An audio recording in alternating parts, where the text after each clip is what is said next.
లింగమూరుగూడెం గ్రామ పంచాయతీ పరిధిలో ఉన్నాం. మనతో పాటు టీఆర్ఎస్ బలపరిచిన అభ్యర్థి ఎస్కే జిందా కత్తెర గుర్తుతో బరిలో ఉన్నాడు.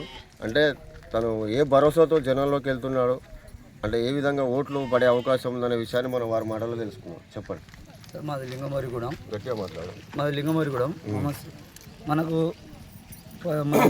ఎర్రబెల్లి దయాకర్ రావు గారి ఆదేశాల మేరకు మనకు పంచాయతీశాఖ మంత్రి వర్గ ఎర్రబెల్లి దయాకర్ రావు ఆదేశాల మేరకు మన గ్రామంలో బీఆర్ఎస్ పార్టీ అభ్యర్థిగా సర్పంచ్గా ఎన్నిక వాళ్ళు చెప్పడం జరిగినది. మన గత ప్రభుత్వం చేసిన పనులు కానీ మన విలేజ్లో సీసీ రోడ్లు కానీ, డంపింగ్ యార్డులు కానీ, శ్మశాన వాటిక కానీ, మిషన్ భగీరథ కానీ ఇవన్నీ చేసిన ఘనత మన కేసీఆర్ గారిది. 24 గంటల కరెంటు, ఉచిత కరెంటు, పంట పొలాల కాడ పోయడానికి కూడా ఇబ్బంది పడుతున్నారని మనకు 24 గంటల కరెంట్ ఇచ్చి మన రైతులు అన్నది వాళ్ళకు పురుగో పూసో కుట్టి వాళ్ళు చనిపోవడం జరుగుతుందని మన కేసీఆర్ అప్పుడు 24 గంటల కరడం ఇవ్వడం జరిగిన ప్రభుత్వం ఇంకా 3 సంవత్సరాలు అవుతున్నది. ఇంతవరకు ఒక్క ప్రభుత్వం, కాంగ్రెస్ చేసిన ప్రభుత్వం కూడా ఇంతవరకు పనులు చేయలేదు.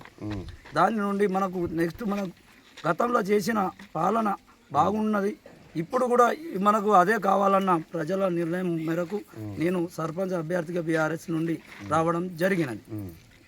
ఇప్పుడు మీరు గెలవగానే మీ ముందున్న పనులు ఏంటి చేసేది? మన విలేజ్లో కొంత ప్రాబ్లం ఉన్నదండి. మనదు సైడ్ కాలువలు కానీ మురికావులతోటి చాలా ఇబ్బంది పడే పరిస్థితి వస్తుంది. మన విలేజ్లో దేవాలయం ఉన్నది, మన విలేజ్ బొడ్రాయి ఉన్నది, మనకు మస్జిద్ ఉన్నది. ఇవి కొన్ని మనకు డెవలప్మెంట్ ఉన్నాయి. అవి చేసుకొని మనం చేసుకుందామనే ఆలోచనతోటి ముందుకు రావడం జరుగుతుంది. ప్రజలు మీ పట్ల ఏ విధంగా ఉన్నది? మన ప్రజలు చేసిన గత ప్రభుత్వం పాలన బాగుందని కోరుకోవడం వల్లనే ఈసారి యువత అన్నది ఇస్తే మనకు అభివృద్ధి జరిగే అవకాశాలు ఉన్నాయని ప్రజలు తెలపడం జరుగుతున్నది. దానివల్లనే మేము ముందుకు రావడం జరుగుతుంది. మీరు ఖచ్చితంగా గెలుస్తా అంటారా? పక్కా గెలుస్తాం. పబ్లిక్ సపోర్ట్ ఉన్నది.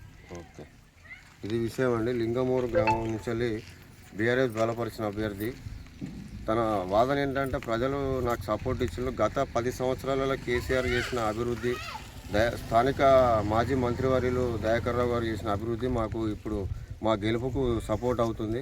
కాబట్టి అది మనసులో పెట్టుకొని ప్రజలు నన్ను యువత ముందుకు రావాలని చెప్పి నన్ను నిలబెట్టడం జరిగింది.